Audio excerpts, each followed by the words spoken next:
بسم اللہ الرحمن الرحیم اقرأ باسم ربک الذی خلق خلق الانسان من علق اقرأ وربک الاکرم الذی علم بالقلم رب اشرح لی صدری ویسر لی امری واحلل عقدۃ من لسانی یفقهوا قولی ربی زدنی علما۔ اللہ رب العزت کی تعریف و توصیف اور حمد و کبریائی کے بعد بے شمار درود و سلام نازل ہوں اس کے تمام انبیاء علیہ الصلاۃ والتسلیم پر، بالخصوص نبی آخر الزماں احمد مصطفیٰ رسول مصطفیٰ حضرت محمد الرسول اللہ صلی اللہ علیہ آلہ وبارک وسلم پر، جن کو اللہ تبارک و تعالی نے اس کائنات کے اندر اپنا آخری نبی، آخری رسول اور آخری پیغمبر بنا کر مبعوث فرمایا تھا، اور اپنی زبان مبارک سے اس بات کی تحدید کر دی تھی انا خاتم النبیین لا نبی بعدی۔ نبوت کے نبیوں کے آنے کا جو سلسلہ ہے وہ سلسلہ اسی پر، نبوت کی کڑی یہیں پر ختم۔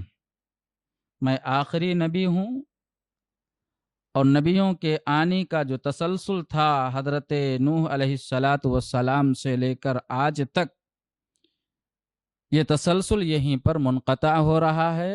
اب اس کے بعد کوئی نبی، کوئی رسول، کوئی پیغمبر اس کائنات کے اندر نہیں آ سکتا۔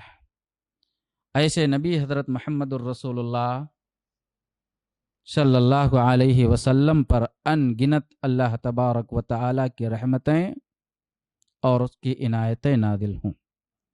اللہم صلی علی محمد وعلی آل محمد کما صلیت علی ابراہیم وعلی آل ابراہیم انک حمید مجید۔ اللہم بارک علی محمد وعلی آل محمد کما بارکت علی ابراہیم وعلی آل ابراہیم انک حمید مجید۔ آج ایک طویل وقفے کے بعد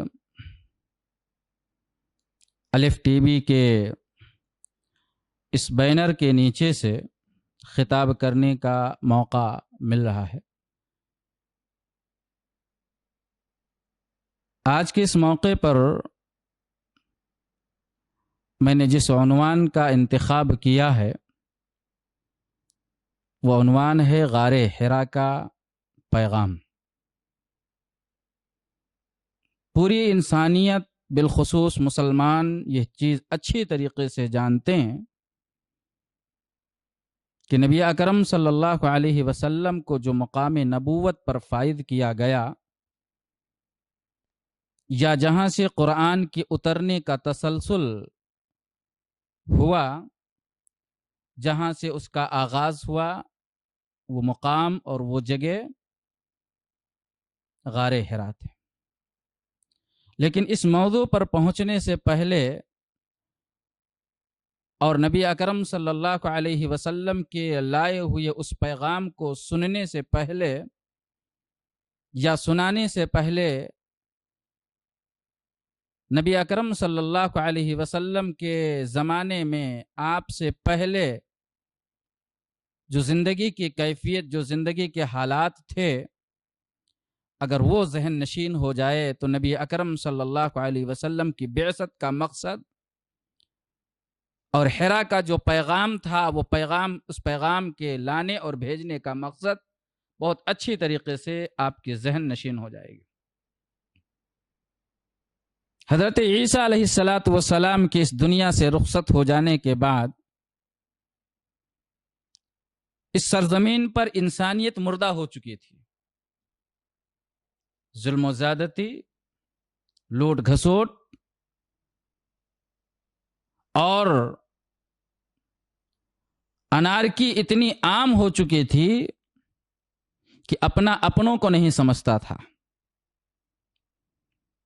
عزت نہیں سمجھی جاتی تھی، وقار کا جنازہ نکل چکا تھا، یہاں تک کہ خود کی نطفے سے پیدا ہونے والی لڑکی لمحے آخر میں، پل بھر میں اس کو اس دنیا سے رخصت کر دیا جاتا تھا۔ زیادتی کا یہ عالم، خود نبی اکرم صلی اللہ علیہ وسلم کے سامنے اللہ کے نبی صلی اللہ علیہ وسلم کے ایک صحابی آ کر عرض کرتے ہیں کہ اللہ کے نبی صلی اللہ علیہ وسلم زمانے جاہلیت کے واقعات جب ہمارے نظروں کے سامنے پڑتے ہیں، دماغ میں جب سارے واقعات اور کیفیات گونجتی ہیں تو رونگٹے کھڑے ہو جاتے ہیں اور میں بڑا متفکر ہوتا ہوں۔ کہا کیا ہے؟ کہا اللہ کے نبی صلی اللہ علیہ وسلم ہم نے زمانے جاہلیت میں تو بہت سارے گناہ کیے، اور آپ کے بیان کے مطابق، آپ کے خوشخبری کے مطابق مجھے اطمینان بھی ہے کہ اللہ تعالیٰ سارے گناہوں کو معاف کر دے گا۔ اس کے باوجود مجھے ایک فکر ستا رہی ہے، ایک گناہ مجھے ستا رہا ہے۔ کہا کیا؟ کہا زمانے جاہلیت کے اندر میں نے اپنے انہی ہاتھوں سے اپنی ننھی منی بچی کو، جس کے اندر اللہ تبارک و تعالیٰ نے قوت بصارت دے دی تھی، قوت سماعت دے دی تھی، قوت گویائی بھی عطا کر دی تھی، سننے کے قابل تھی، دیکھنے کے قابل تھی، بولنے کے قابل تھی، چلنے کے قابل تھی، ہماری بات کو سمجھنے اور سمجھانے کے قابل ہو گئی تھی، اس کو میں نے زمین کے اندر زندہ دفن کر دیا، باوجود اس کے کہ ہماری بیوی اس چیز پر کبھی بھی رضامند نہیں تھی، اس عمل سے روکنے کے لیے کافی وہ حربے بھی استعمال کر رہی تھی، مگر اس کے باوجود میں نے زمین دوز کر دیا، اس کو زمین میں دفن کر دیا۔ یہ جملہ سن کر صحابہ کرام رضی اللہ تعالی عنہم اجمعین نے جب آپ کی کیفیت کو دیکھی تو آپ کی آنکھیں اشک بار تھیں، آنکھوں سے آنسو کے قطرے گر رہے تھے، اور موجود صحابہ کرام نے یہ تصور کیا، یہ سمجھا کہ اس سے نبی کو تکلیف ہو رہی ہے، اس لیے بیان کرنے والے کو فوراً روکا کہ اپنے واقعے کو مت بیان کرو، محمد الرسول اللہ صلی اللہ علیہ وسلم کو تکلیف ہو رہی ہے۔ مگر قربان جائیں محمد الرسول اللہ صلی اللہ علیہ وسلم کی انسانیت نوازی پر، قربان جائیں نبی اکرم صلی اللہ علیہ وسلم کے اس ہمدردی پر کہ اللہ کے رسول صلی اللہ علیہ وسلم نے صحابہ کو منع کیا، نہیں، ان کو اپنا واقعہ بیان کرنے دو۔ محمد کے کلیجے میں صلی اللہ علیہ وسلم اتنی طاقت و قوت ہے کہ اس کے دکھ اور درد کو وہ اچھی طرح سے سن سکے۔ اللہ کے نبی سنتے جا رہے ہیں، آنکھوں سے آنسو کے قطرے گر رہے ہیں، داڑھی مبارک تر ہو رہی ہے۔ واقعہ پورا سننے کے بعد آپ نے اپنا کرتا، اپنا کپڑا اٹھایا اور گلیوں میں چلے گئے، اعلان کیا من کان لہ ثلاث بنات فأدبہن۔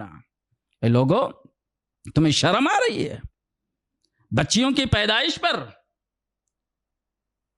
تم زیادتی کا مظاہرہ کر رہے ہو، بچیوں کی پیدائش پر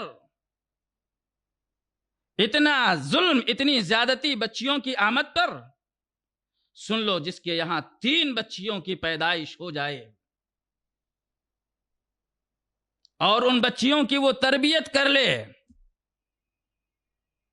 ان کو پال پوس لے، ان کو مہذب بنا دے، ان کو صحیح طریقے سے ان کے گھروں تک پہنچا دے، اللہ کے رسول نے جنت کی خوشخبری دے دی۔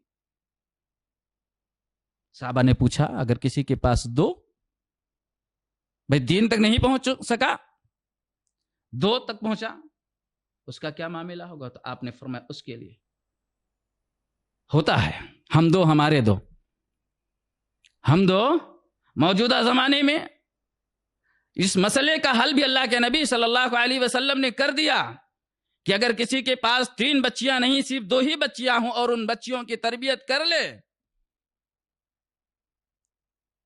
تو اللہ کے رسول صلی اللہ علیہ وسلم نے ایسے شخص کو جنت کی خوشخبری سنا دی۔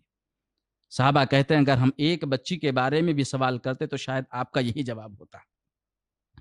آپ نے کہا بند کرو اپنے واقعے کو، اعلان کیا کہ جاؤ مکہ کے اندر جن جن گھروں کے اندر بچیاں ہیں وہ تمام لوگ محمد عربی صلی اللہ علیہ وسلم کے گھر میں بھیج دیں، ان تمام بچیوں کو وہ اپنی بچی بنا کر سب کا نکاح کر کے سب کو ان کے گھروں تک پہنچا دیں گے اور تنہا تنہا ان کی تربیت کرنے کے لیے کافی ہیں صلی اللہ علیہ وسلم۔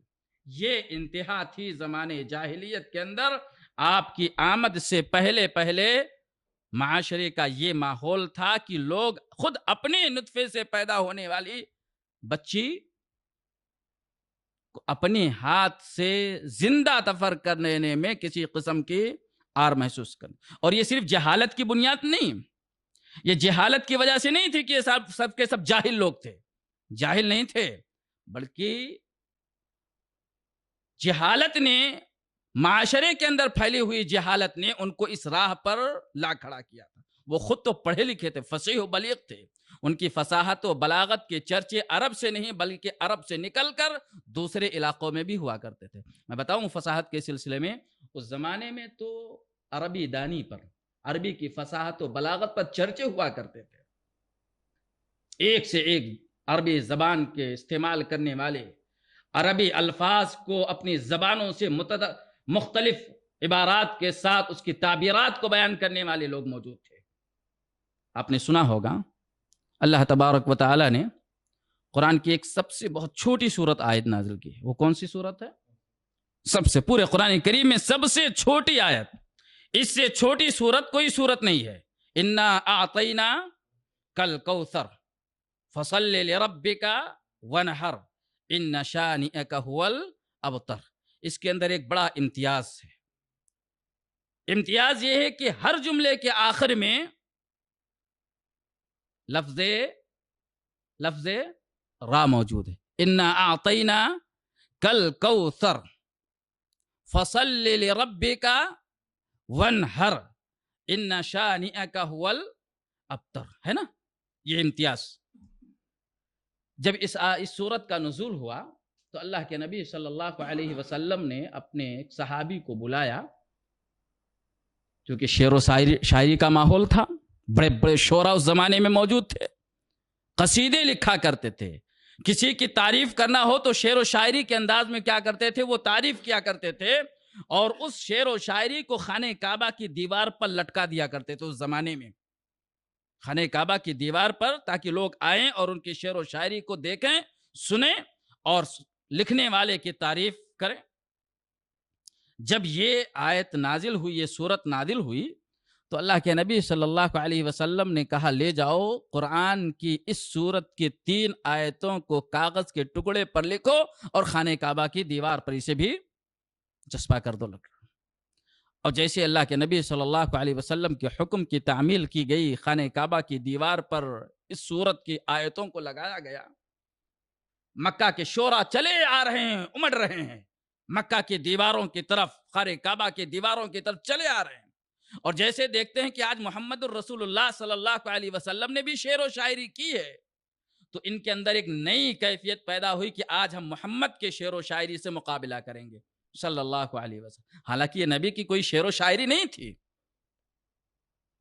محمد الرسول اللہ صلی اللہ علیہ وسلم شعر و شاعری کرنے کے لیے اس کائنات کے اندر تشریف نہیں لائے تھے، یہ ان کا اپنا مزاج تھا۔ وہ یہ تصور کر رہے تھے کہ آج محمد نے بھی شعر و شاعری کی ہے صلی اللہ علیہ وسلم۔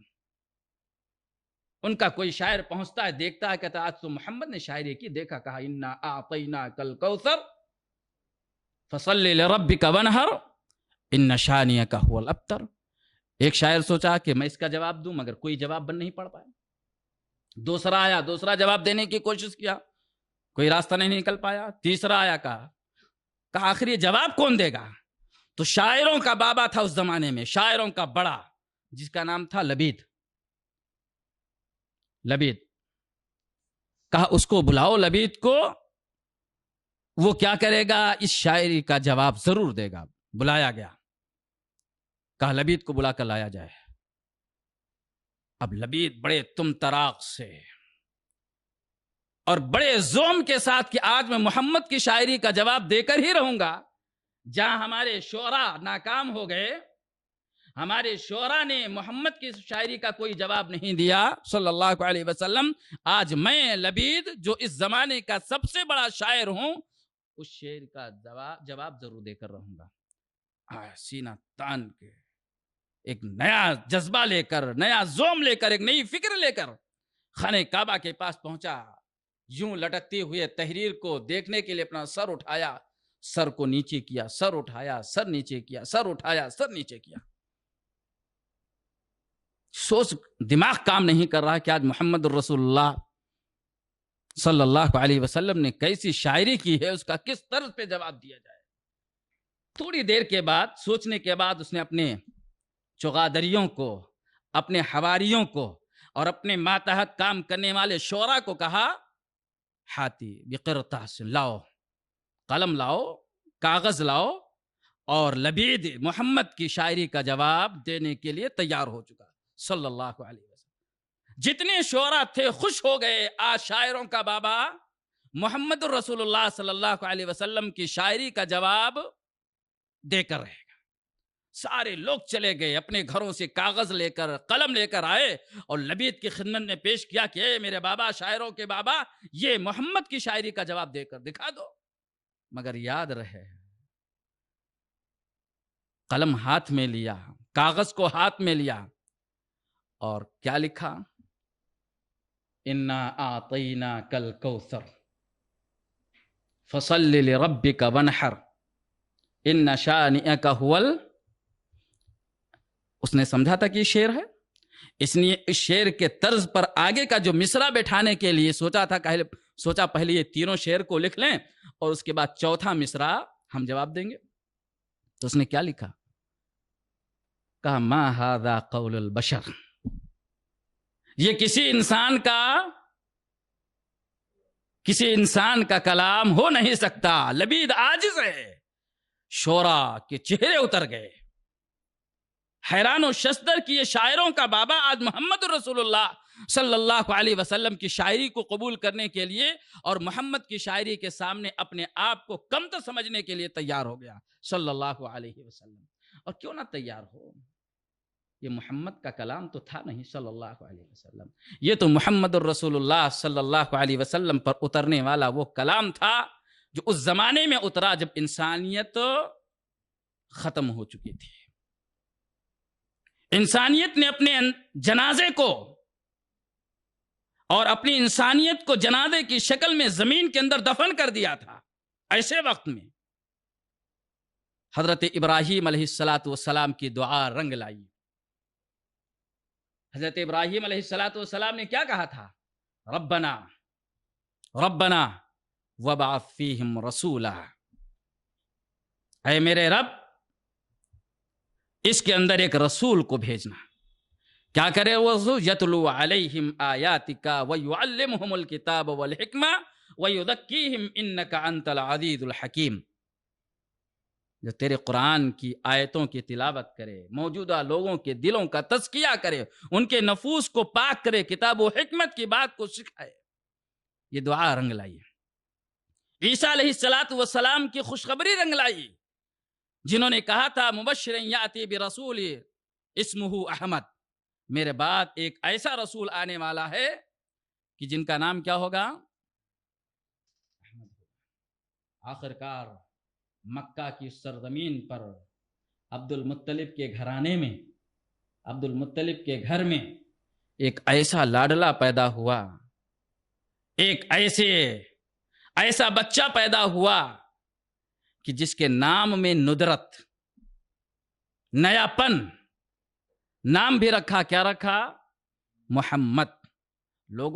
جب لوگوں نے سنا کہ آج عبداللہ کے بیٹے محمد الرسول اللہ صلی اللہ علیہ وسلم کا عبد المطلب نے کیا رکھا؟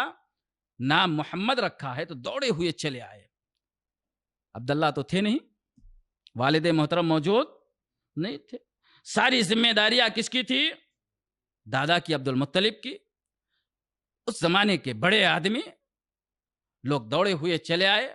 کہا عبد المطلب سنا ہے کہ تمہارے یہاں ایسا بچہ پیدا ہوا جس کے نام کے اندر ندرت ہے، نیا پن ہے۔ مکہ کے کونے کونے میں ایسا کوئی نام سنا نہیں گیا ہے۔ نام میں ایک قسم کی کشش اور کھچاؤ ہے۔ تم نے ایسا نام کیوں رکھ لیا کہ شہر کے اندر اس طرح کوئی نام نہیں، اس طرح کا کوئی نام نہیں رکھا گیا؟ کہاں میں نے اس لیے رکھا ہے تاکہ آگے چل کر میرے اس وارث کا نام ہو، چرچے ہوں۔ اور ہوا نا، اور ہوتا رہے گا۔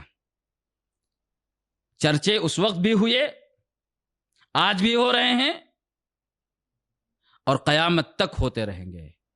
مخالف کتنا بھی اس چرچے کو روکنے کی کوشش کرے، نور خدا ہے کفر کی حرکت پہ خندزن، پھونکوں سے یہ چراغ بجھایا نہ جائے گا۔ چرچے ہوتے رہیں گے۔ محمد الرسول اللہ صلی اللہ علیہ وسلم اپنی زندگی کی 40 بہاریں مکہ کی سرزمین پر گزارتے ہیں، جہاں مکہ والوں نے آپ کی شرافت کو دیکھا، آپ کی امانت کو دیکھا، آپ کی دیانت کو دیکھا، آپ کی سچائی کو دیکھا، لیکن کبھی بھی دیانت کے مقابلے میں بد دیانتی کا شائبہ بھی آپ کے اندر موجود تھا نہیں تھا۔ سچائی کے بیچ میں کبھی بھی جھوٹ اپنی جگہ نہیں بنا پائی تھی۔ سچ سچ سچ کی، یہاں تک کہ جب نبی اکرم صلی اللہ علیہ وسلم نے پوچھا کہ اے لوگو، اگر میں کہوں کہ پہاڑ کے پیچھے سے ایک لاؤ لشکر تمہارے اوپر حملہ کرنے والا ہے، اہم مصدقیہ، کیا میری تصدیق کرو گے؟ تو لوگوں نے کیا کہا تھا؟ ما جربنا الا بصدقہ۔ اے محمد، ہم نے آپ کی رات کو دیکھا ہے، آپ کے دن کو دیکھا ہے، آپ کی تنہائی کو دیکھا ہے، آپ کے مجمع کو دیکھا ہے، آپ کی زبان کو دیکھا ہے، آپ کی کردار کو دیکھا ہے، آپ کے عادات کو دیکھا ہے، آپ کے اطوار کو دیکھا ہے۔ ما جربنا الا بصدقہ۔ تنہائی میں رہیں تب بھی سچ بولے ہیں، مجمع میں رہیں تب بھی سچ بولے ہیں۔ سچائی آپ کی زندگی کا محصل ہے، آپ جھوٹ نہیں بول سکتے۔ تو آپ نے کیا کہا تھا؟ قولوا لا الہ الا اللہ تفلحوا۔ لا الہ الا اللہ کہہ دو، کامیاب ہو جاؤ گے۔ اور ایک بات بتاتا چلو، دین کی راہ میں، دین کے راستے میں پوری تاریخ کو اٹھا لو کہ سب سے پہلے اگر کوئی رکاوٹ بنا ہے تو اپنا ہی رکاوٹ بنا، غیر نہیں۔ آج بھی، آج جو ہم کہتے ہیں ہمیں دین کی تبلیغ کا ماحول نہیں ہے، دین کو پھیلانے کا ہمیں ماحول نہیں، یہ بالکل خام خیالی ہے۔ اللہ رب العزت نے ہمیں ایسے ملک کے اندر پیدا کیا ہے اور اس ملک کا باشندہ بنایا ہے کہ جس ملک میں ہمیں پوری آزادی کے ساتھ اپنی دعوت کو عام کرنے کی اجازت، بشرطے کہ ہم اصول و قواعد کو ملحوظ رکھیں۔ بہرحال نبی اکرم صلی اللہ علیہ وسلم سے کیا کہا؟ لہذا جماعتنا تبا لک یا محمد، اے محمد اسی لیے جمع کیے۔ اور ایک بات اور بتاؤ، محمد الرسول اللہ صلی اللہ علیہ وسلم کی دشمنی میں جتنے زیادہ مرد تھے، اس سے کہیں زیادہ عورتیں بھی شامل تھیں۔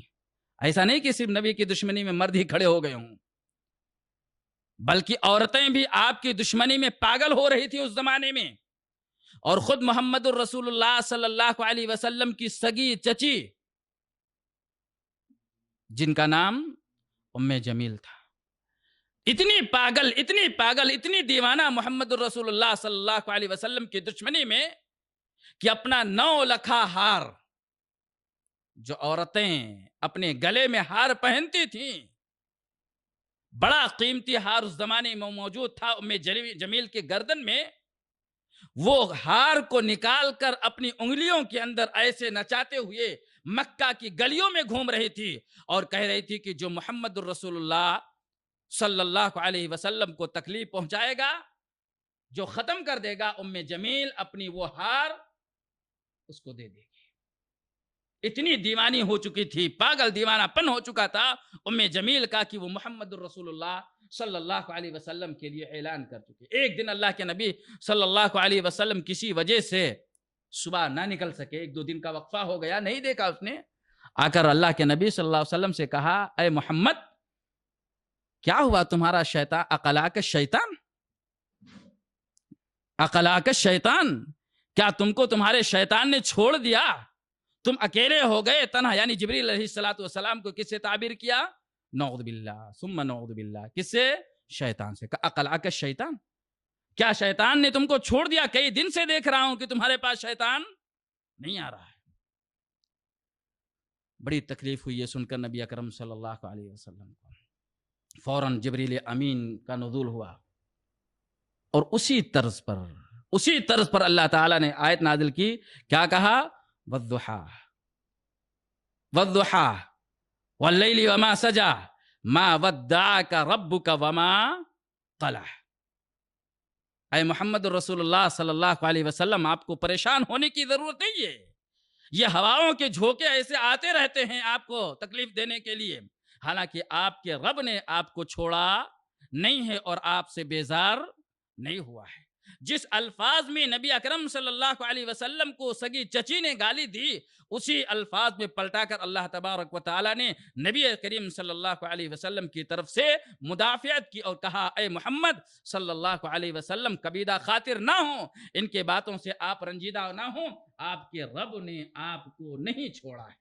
بہرحال 40 سالیں بہاریں گزر گئیں، 40 سال اور کا وقفہ، 40 سے کچھ پہلے، بعض مورخین نے 2 سال، بعض نے 3 سال، علی اختلاف، غار حرا کا رخ کرنے لگے۔ کئی دن تک غار حرا کے اندر رہتے تھے، کھانے پینے کی چیزیں حضرت خدیجۃ الکبریٰ رضی اللہ تعالی عنہ، کھانے پینے کی چیزیں۔ اور میں ایک بات، چونکہ ہماری اس بات کو ہماری بہنیں اسلامی خواتین بھی سن رہی ہیں، ان کے لیے بڑا سبق آموز واقعہ ہے۔ حضرت خدیجۃ الکبریٰ رضی اللہ تعالی عنہ کے اس عمل میں، آج فیملی بڑی ہے، تعداد گھر کے لوگ بڑے ہیں، وہ پریشان ہو جاتی ہیں کہ ہم کچن کا کام اتنا نہیں کر پائیں گے، کچن کا کام اتنا نہیں کر پائیں گے، کھانا بنانے سے بیزاری کا مظاہرہ کرتی ہیں، ہے نا؟ پریوار لمبا ہے، خاندان لمبا ہے، گھر کے افراد کے لوگ لمبے ہیں، اور اپنی بیزارگی کا اظہار کرتے ہیں۔ محمد الرسول اللہ صلی اللہ علیہ وسلم کی زوجہ محترمہ خدیجۃ الکبریٰ رضی اللہ تعالی عنہا کہ اس خدمت پر قربان جائیے کہ اس زمانے میں، جس زمانے میں گیس کے چولہے نہیں تھے، جس زمانے میں تیل نہیں موجود تھے، جس زمانے میں اور دیگر وسائل موجود نہیں تھے، آج ہمارے زمانے میں تو طرح طرح کی چیزیں، کرنٹ کا چولہا موجود ہے، گیس سلنڈر موجود ہیں، اور نہ معلوم کیا کیا آسانیاں ہیں ہمارے اس دور کے دور میں۔ اس زمانے میں حضرت خدیجہ الکبریٰ رضی اللہ تعالی عنہا مکہ کی سنگلاخ وادی میں اپنے شوہر کو کھانا پہنچانے کے لیے ایسے طریقے سے کھانا تیار کرتی ہیں کہ لکڑی بھی گیلی اور کچی ہے، اپنے منہ سے پھونکتی ہیں، اس کی چنگاریاں جو نکلتی ہیں، چنگاریوں کی وجہ سے چہرے مبارک پر نشان پڑ جاتے ہیں، کپڑے جل جا رہے ہیں، چہرہ متغیر ہو جا رہا ہے، مگر شوہر کی خدمت میں ذرا بھی کمی نہیں آنے دے، ساری تکلیفیں برداشت ہیں، چہرے کی خوبصورتی جا رہی ہے، جانے دیجئے، چہرے کی بناوٹ میں فرق آ رہا ہے، آنے دیجئے، مگر محمد الرسول اللہ صلی اللہ علیہ وسلم کی خدمت میں کسی قسم کی کوئی کمی نہ آنے پائے۔ یہ جب منظر دیکھا رب کائنات نے، ساتوں آسمان پر بیٹھے رب کائنات نے عرش معلیٰ سے دیکھا کہ حضرت محمد الرسول اللہ صلی اللہ علیہ وسلم کی بیوی زوجہ محترمہ خدیجۃ الکبریٰ رضی اللہ تعالی عنہ کس طرح سے مشقتیں جھیل کر اپنے شوہر کے لیے، اپنے نبی کے لیے، محمد الرسول اللہ صلی اللہ علیہ وسلم کے لیے، جو کہ ابھی نبی خدمت کر رہی ہیں، لے کر کھانا تیار کیا۔ حدیث کے الفاظ ہیں کہ اللہ کے نبی صلی اللہ علیہ وسلم کی یہ چہیتی بیوی حضرت خدیجہ رضی اللہ تعالی عنہ نے ایک برتن میں سالن رکھا، ایک میں کھانا رکھا اور ایک میں پانی رکھا، گویا کہ 3 ڈبے کا برتن، ایک میں کھانا، ایک میں پانی اور ایک میں سالن رکھا اور لے کر چلے۔ وہ مکہ کی وہ سنگلاخ وادی میں چھوٹے چھوٹے کنکر، اوپر سے نیچے، نیچے سے اوپر، پیروں میں کتنی تکلیفیں ہوئی ہوں گے، پیروں میں چبھ رہے ہوں گے، یہ مشقتیں برداشت کرتے ہوئے حضرت خدیجۃ الکبریٰ رضی اللہ تعالی عنہ اوپر کی طرف چڑھتی ہے۔ رب کریم نے جبریل امین کو بھیجا، کہا جاؤ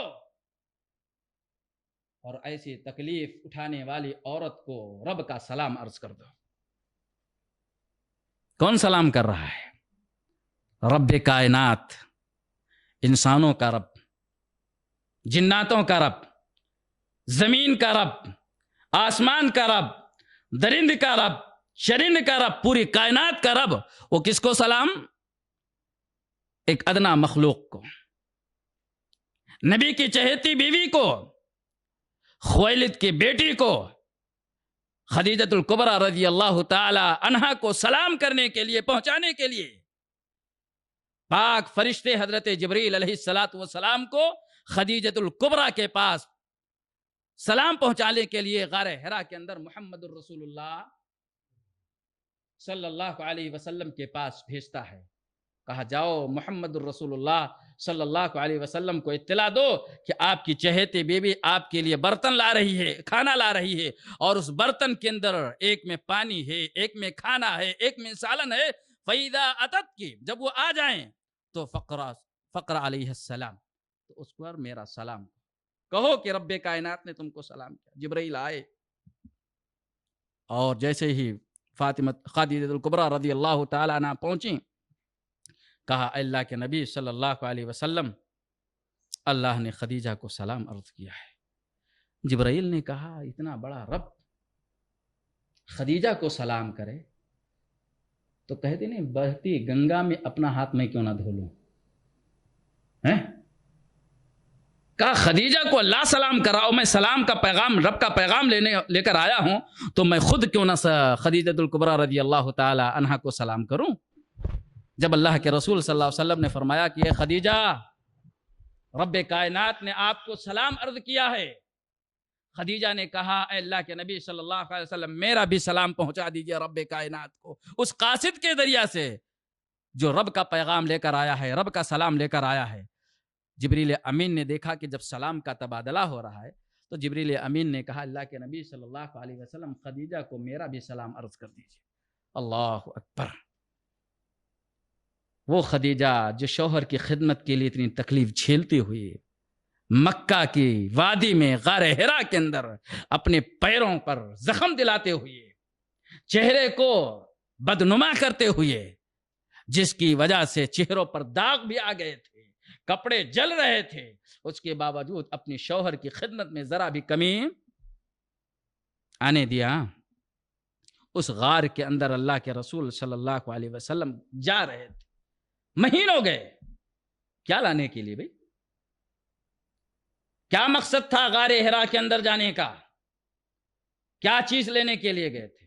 ہم نے سمجھ لیا کہ غار حرا، غار حرا، غار حرا، غار حرا۔ حرا کس چڑیے کا نام ہے؟ کس کو کہتے ہیں حرا؟ کیا معنی ہوتے ہیں بتا سکتے؟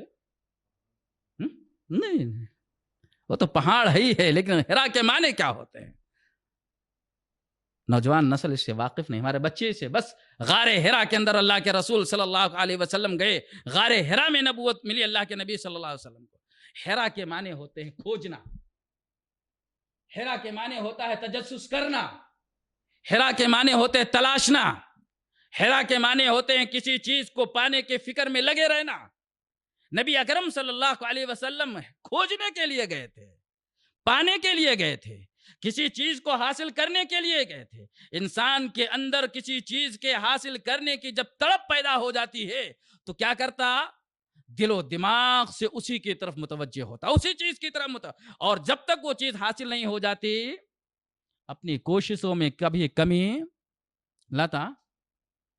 محمد الرسول اللہ صلی اللہ علیہ وسلم غار حرا میں کھوجنے کے لیے، اور جب مل گئی تو خوشی بخوشی نکلے۔ کیا لے کر نکلے تھے؟ آج ہم بھی اگر کھوجیں تو کیا ہم کو نہیں مل سکتی؟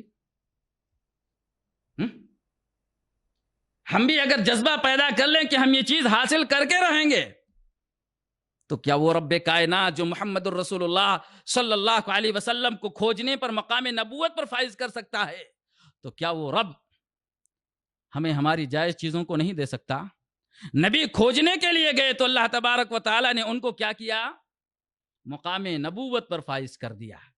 نبی تلاشنے کے لیے گئے تو اللہ تبارک و تعالیٰ نے آپ کو مقام رسالت پر ہے نا، فائز کر دیا۔ آج بھی اگر ہم تلاشیں، نبی نے غار حرا سے تلاشا تھا، اگر ہم ان مساجد سے تلاشنا شروع کریں، ان مدارس سے تلاشنا شروع کریں، ان عبادت گاہوں سے تلاشنا شروع کریں، تو کیا ہم اپنے رب کو حاصل نہیں کر سکتے؟ اپنے رب کو نہیں پا سکتے؟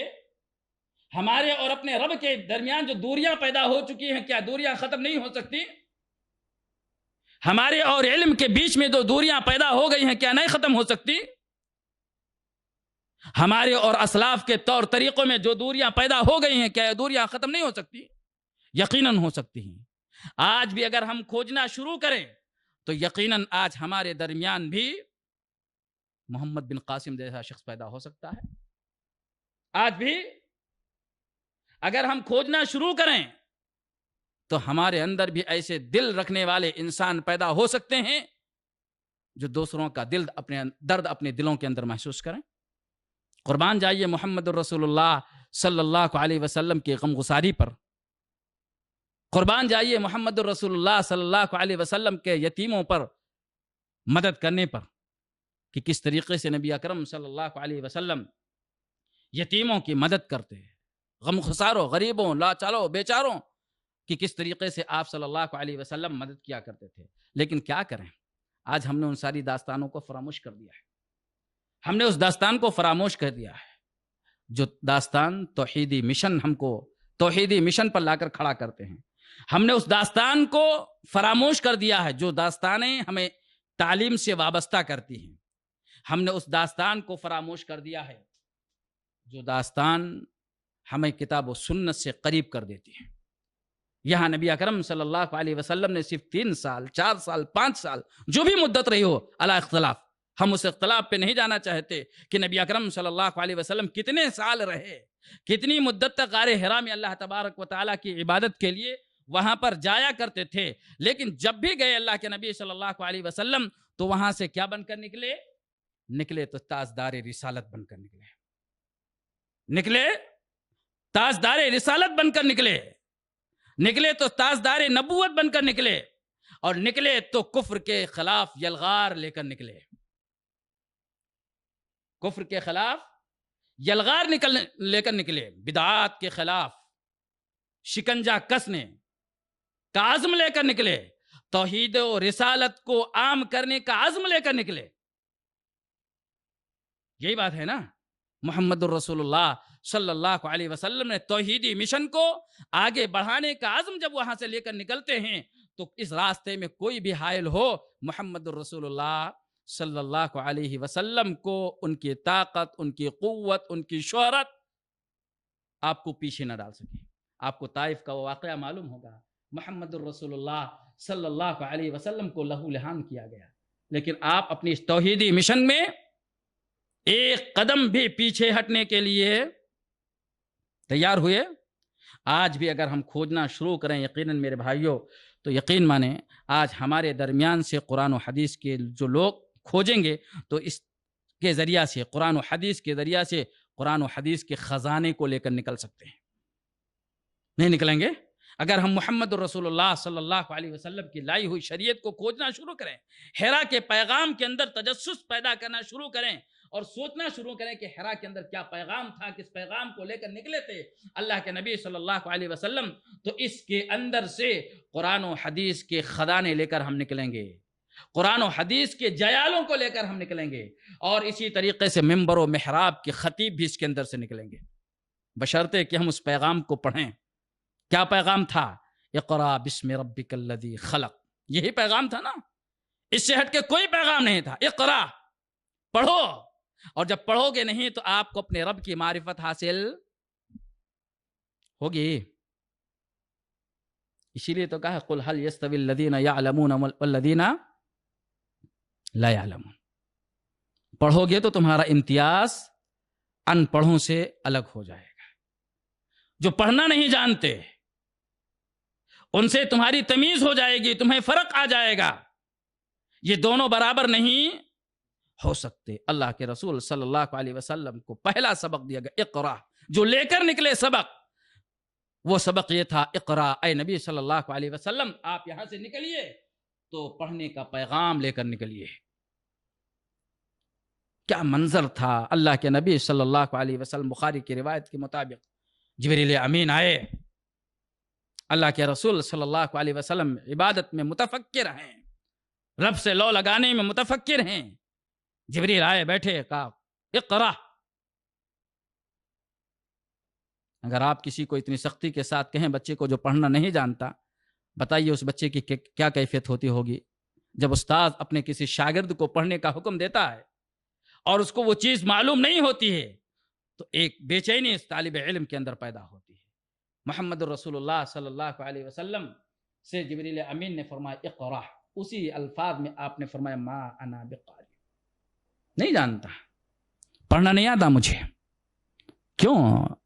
کسی مدرسے کے شاگرد نہیں تھے اللہ کے رسول صلی اللہ علیہ وسلم، کسی استاذ کے سامنے ابھی آپ نے شرف تلمس طے نہیں کیا تھا، کسی مدرسے کا رخ آپ نے ابھی نہیں کیا تھا، ابھی تو عبادت میں منہمک تھے، رب کی عبادت کے اندر مگن تھے۔ جبریل آئے، فرشتہ آیا، فرمایا اقرا، پڑھو، یہ پیغام ہے آپ کو، یہ پیغام آپ کو دنیا کو سنانا ہے، اپنے بعد آنے والے انسانوں کے سامنے انسانیت کا سبق اسی کے ذریعے سے دینا ہے۔ اقرا، پڑھو۔ آپ نے فرمایا ما انا بقاری، میں پڑھا ہوا نہیں ہوں، نہیں آتا مجھے پڑھنا۔ پھر دبوچا، سینے سے لگایا اور سختی کے ساتھ فرمایا اقرا، پڑھو۔ آپ نے فرمایا ما انا بقاری، ما انا بقاری، ما انا بقاری۔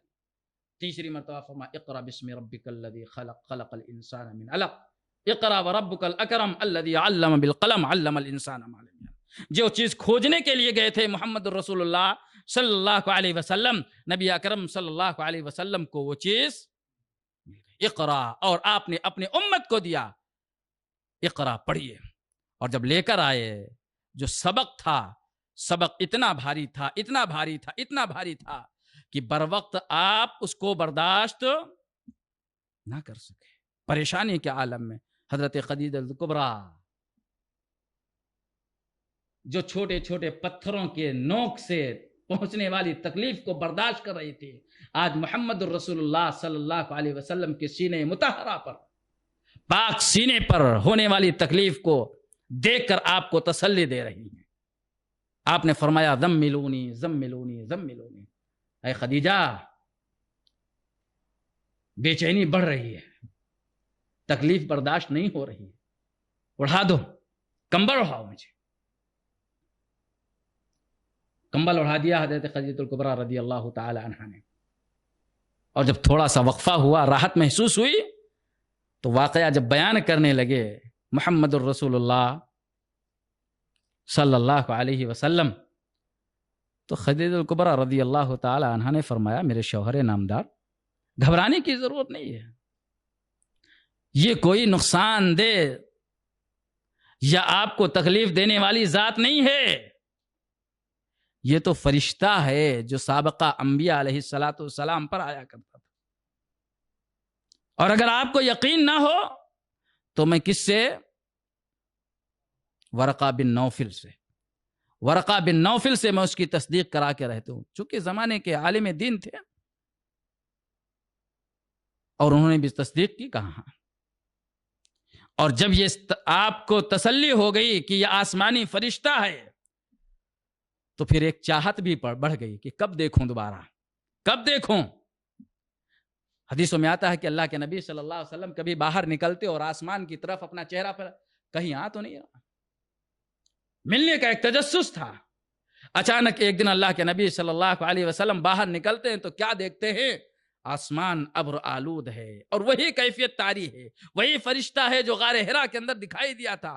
دیکھتے ہی فوراً پھر بھاگے ہوئے آئے، خدیجہ الکبریٰ رضی اللہ تعالی عنہا سے فرمایا زملونی زملونی زملونی، اے خدیجہ اڑھا دو، اب پھر بے چین ہو رہا ہوں، شاید وہ فرشتہ آیا ہوا ہے۔ اور فوراً آپ نے اڑھایا، اور جیسے اڑھایا فرشتے نے آ کر کہا یا ایھا المزمل، اے کپڑوں میں لپٹے ہوئے شخص، اٹھ، اب یہ لیٹنے کا وقت نہیں ہے، ہرا میں جو کھوجنے کے لیے گئے تھے وہ مل گئی ہے، اب اس چیز کو پہنچانے کا وقت ہے۔ یا ایھا المدثر قم فانذر وربک فکبر وثیابک فطہر والرجز فاہجر ولا تمنن تستکثر۔ اٹھو اٹھو اے محمد الرسول اللہ صلی اللہ علیہ وسلم، اب جو کھوجنے کے لیے گئے تھے وہ چیز مل گئی، اب یہاں آپ کو سونے کی اجازت نہیں ہے، یہاں آپ کو اٹھنے کی ضرورت ہے۔ قم فانذر، ڈراؤ لوگوں کو۔ انسانیت نڈر ہو چکی ہے، انسانیت کے اندر سے خوف ختم ہو چکا ہے، انسانوں کے اندر سے اللہ کا تقدس ختم ہو چکا ہے۔ اب یہاں سے آپ کو رب کے پیغام کو پہنچانا، رب کی ذات کو ان کے دلوں میں راسخ کرنا اور بتانا ہے کہ رب کائنات کون ہے۔ قم فانذر وربک فکبر، رب کی عظمت، رب کی کبریائی، رب کی بڑائی ان کے دلوں کے اندر راسخ کرنا ہے۔ انہوں نے رب کی بڑائی کو بھلا بیٹھ دیا ہے، یہاں سے اٹھنا ہے آپ کو۔ قم فانذر، اب وقت ہو چکا، بہت سو لیے، بہت سو لیے، بہت سو لیے، اب آپ کے اوپر ذمہ داری بڑھ رہی ہے۔ وَرَبَّكَ فَكَبِّرْ وَثِيَابَكَ فَطَهِّرْ، خود بھی پاک رہنا ہے، ظاہری طور پر بھی پاک رہنا ہے، باطنی طور پر بھی۔ اب آپ ایک آئیڈیل بن کر آئے ہیں، ایک نمونہ ہیں، انسانیت آپ کو دیکھ کر آپ کے راستے پر چلے گی، لوگ آپ کو اپنا آئیڈیل اور نمونہ بنائیں گے۔ لہذا اب وَثِيَابَكَ فَطَهِّرْ وَالرُّجْزَ فَاهْجُرْ وَلَا تَمْنُنْ تَسْتَكْثِرْ۔ یہ پوری آیات کی اگر تفسیر کرنے کے بیٹھیں تو بڑا وقت درکار ہے۔ ان آیات کے ذریعہ سے اللہ کے رسول صلی اللہ علیہ وسلم کو بتا دیا گیا، اب جو ہرا میں ملا ہے، جو کھوجنے کے لیے آپ گئے تھے، یہی چیز تھی کہ آپ اپنے رب کی دعوت کو کیا کریں گے؟ پوری دنیا کے اندر عام کر دیں گے۔ اور ہوا کہ نہیں؟ 23 سالہ زندگی کے اندر 10 سال 13 سال کہاں پر؟ مکہ مکرمہ میں، اور 10 سال مدینہ منورہ کے اندر۔ اس 13 سالہ زندگی کے اندر دنیا کے کوچے کوچے میں کیا کوئی ایسا خطہ باقی رہ گیا تھا؟ کوئی ایسی جگہ باقی رہ گئی تھی جہاں محمد الرسول اللہ صلی اللہ علیہ وسلم کا پیغام نہ پہنچ گیا ہو؟ اور جب پہنچ گیا تو معلوم ہے اللہ تعالیٰ نے ایک سورت کا نزول فرمایا، سب سے آخری سورت۔ میں ایک بات نوٹ کر لو، سب سے آخر میں کون سی آیت نازل ہوئی؟ سب سے آخری آیت کون سی ہے نزول کے اعتبار سے؟ کہتے ہیں الیوم اکملت لکم دینکم واتممت علیکم نعمتی ورضیت لکم الاسلام دینا۔ یہ آیت کے اعتبار سے ہوئے، جملے غور سے سنیے گا، آیت کے اعتبار سے سب سے آخری آیت ہے، اور سورت کے اعتبار سے، جو مکمل سورت کے اعتبار سے جو سب سے آخری سورت نازل ہوئی ہے، اذا جاء نصر اللہ والفتح ورأیت الناس يدخلون فی دین اللہ افواجا فسبح بحمد ربک واستغفرہ انہ کان توابا۔ جب یہ آیت نازل ہوئی تو حضرت ابو بکر رضی اللہ تعالی عنہ سمجھ گئے، بڑے ذہین و فطین تھے، قربان جائیں حضرت ابو بکر رضی اللہ تعالی عنہ کی ذہانت پر۔ آپ سمجھ گئے کہ اب محمد الرسول اللہ صلی اللہ علیہ وسلم اس دنیا سے رخصت ہونے والے ہیں۔ اور اسی وقت اللہ کے رسول صلی اللہ علیہ وسلم نے فرمایا تھا کہ لوگوں، مجھے اللہ تبارک و تعالیٰ نے 2 باتوں میں سے ایک بات کا اختیار دیا ہے، چاہے میں اپنے رب کی دوستی کو اختیار کروں یا اس دنیا کو اختیار کروں، آخرت کی زندگی کو اختیار کروں یا یہاں کی زندگی۔ اللہ تعالیٰ نے ایک بندے کو اختیار دیا ہے، چاہے وہ بندہ کیا کرے، آخرت کی زندگی کو اختیار کرے یا یہاں کی زندگی کو اختیار کرے۔ تو اس بندے نے کیا کیا ہے؟ آخرت کی زندگی۔ حضرت ابو بکر رضی اللہ عنہ سن کر رونے لگے۔ عمر رضی اللہ عنہ نے کیا کہا، یہ کیا ہوا جی ابو بکر؟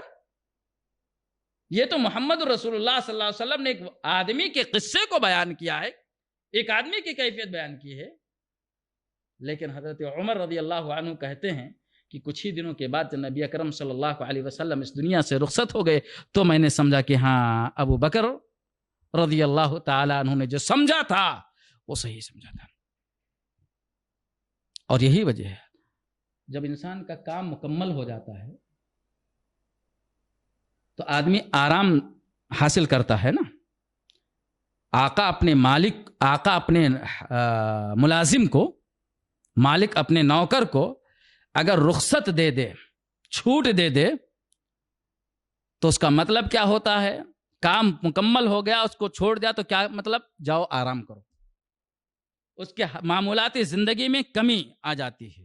لیکن یہاں معاملہ الٹا تھا، معاملہ بالکل الٹا تھا. دین مکمل ہو گیا، اس کے بعد اللہ کے نبی صلی اللہ علیہ وسلم سے کیا کہا جا رہا؟ فسبح بحمد ربک واستغفرہ انہ کان توابا.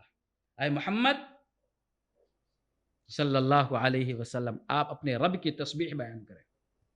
ابھی کام ختم نہیں ہوا ہے، دعوت کا کام ختم ہو گیا ہے، دین مکمل ہو گیا ہے، لیکن ابھی آپ کی اپنی ذمہ داری باقی ہے. فسبح، اپنے رب کی تسبیح بیان کریں، اپنے رب کی پاکی بیان کرتے رہیں. کیوں؟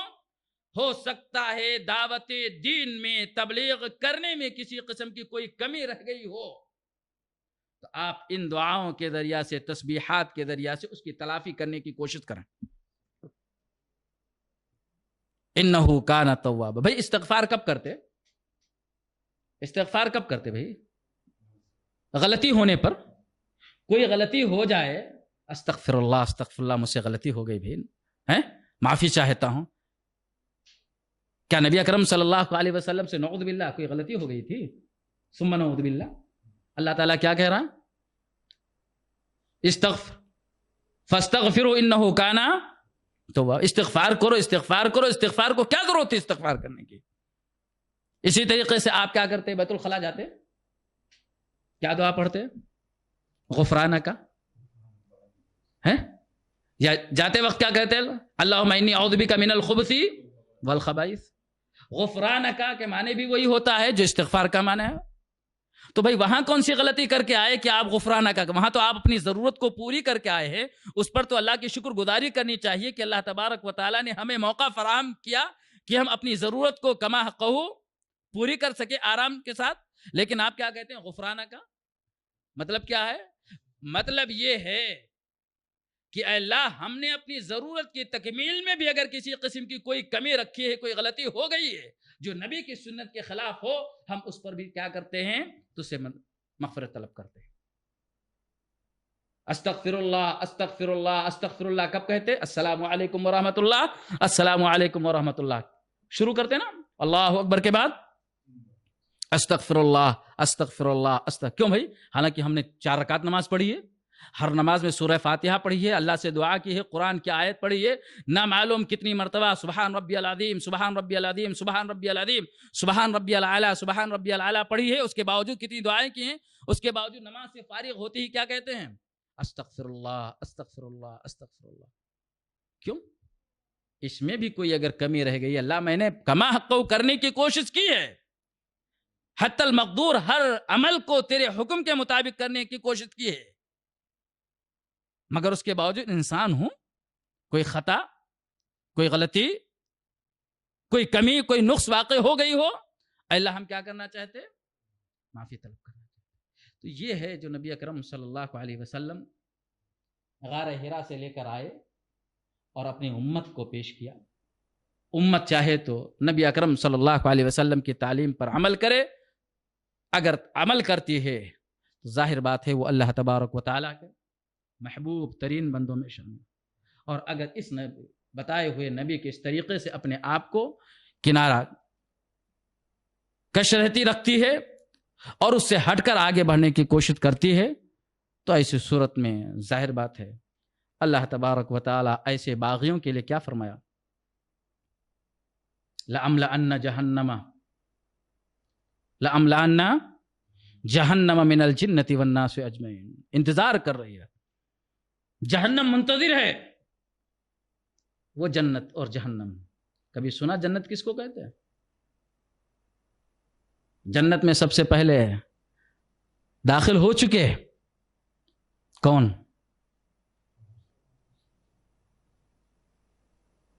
سب سے پہلے اللہ تبارک و تعالیٰ نے جنت بنائی تو جبریل امین کو بھیجا. جبریل امین کو بھیجا، جاؤ میری بنائی ہوئی جنت کو دیکھ کر آؤ جی، کیسی جنت بنائی ہے. اور اس جہنم کو اندر بھی دورہ کرایا. کس کو؟ جبریل علیہ السلام کو.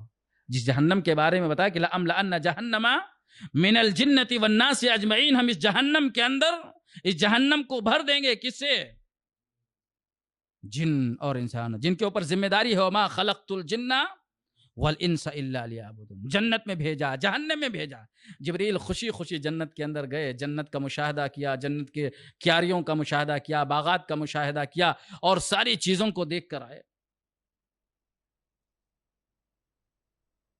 اللہ تعالیٰ نے رودات پوچھی، اے جبرائیل جنت کیسی تھی؟ ظاہر بات ہے اللہ نے بھیجا تھا مشاہدہ کرنے کے لیے، تو جائزہ لے گا نا، قاصد بھیجا ہے، مشاہدہ کرنے والے کو بھیجا ہے، تو اپنی بنائی ہوئی جنت کی رعنائیوں کے بارے میں پوچھے گا نا۔ پوچھا کیسی ہے جنت؟ کہا اللہ جنت تو بڑی اچھی چیز بنا دی ہے، تو بڑی اچھی چیز بنا دی۔ کہا اچھا بڑی اچھی ہے، کہا جہنم بھی دیکھ کے آؤ۔ جہنم کے اندر بھی گئے، واپس آئے، کہا اس کی کیا روداد ہے؟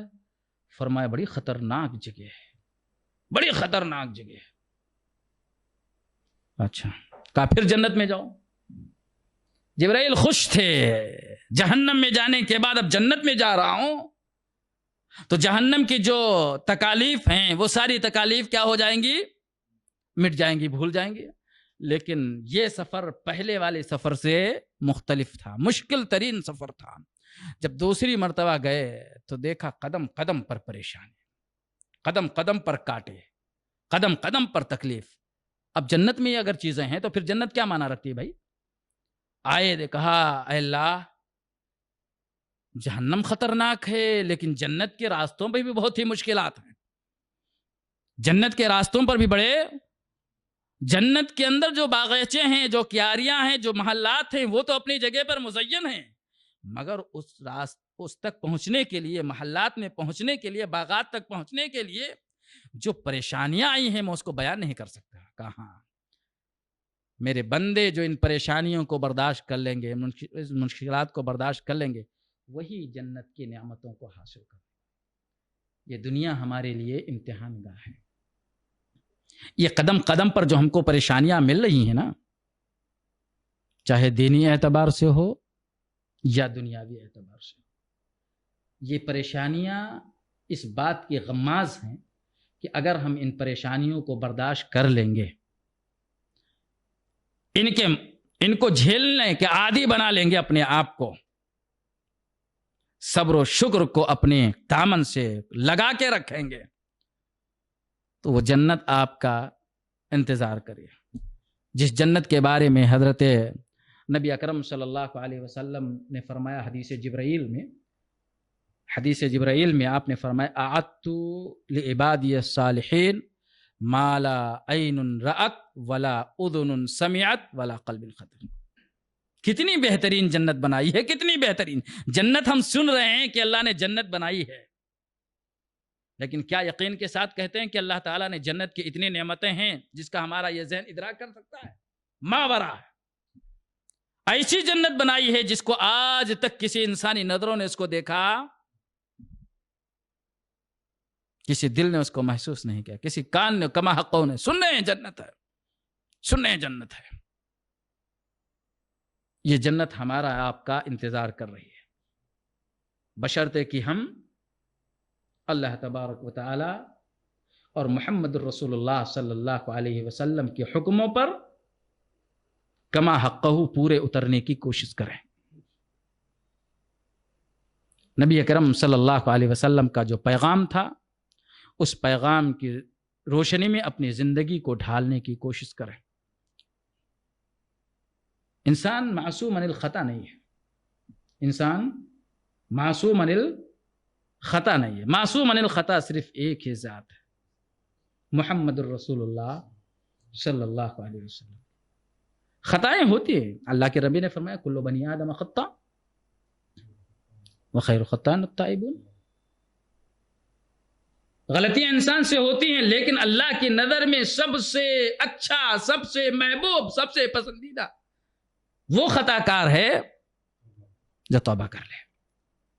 نبی جو پیغام لے کر آئے ہیں، پیغام پر عمل کرنے کی کوشش کریں، پڑھنے کی کوشش کریں، پڑھانے کی کوشش کریں، دلوں کو صاف کرنے کی کوشش کریں، صاف کرانے کی کوشش کریں۔ ہو سکتا ہے کہیں انسان بشر ہونے کے ناطے، انسان ہونے کے ناطے غلطیاں ہو سکتی ہیں، اللہ سے معافی طلب کرا. جیسے اللہ کے نبی صلی اللہ علیہ وسلم نے فرمایا ابغض الحلال عند اللہ، ابغض الحلال عند اللہ، اللہ نے حلال بھی کیا ہے مگر ناپسند بھی کرتا ہے، وہ کیا ہے؟ الطلاق. ابغض الحلال عند اللہ الطلاق. حلال چیزوں میں بھی اللہ تعالیٰ جو سب سے زیادہ ناپسند کرتا ہے وہ کیا چیز ہے؟ انسانوں کے جس عمل کو، وہ ہے طلاق دینا.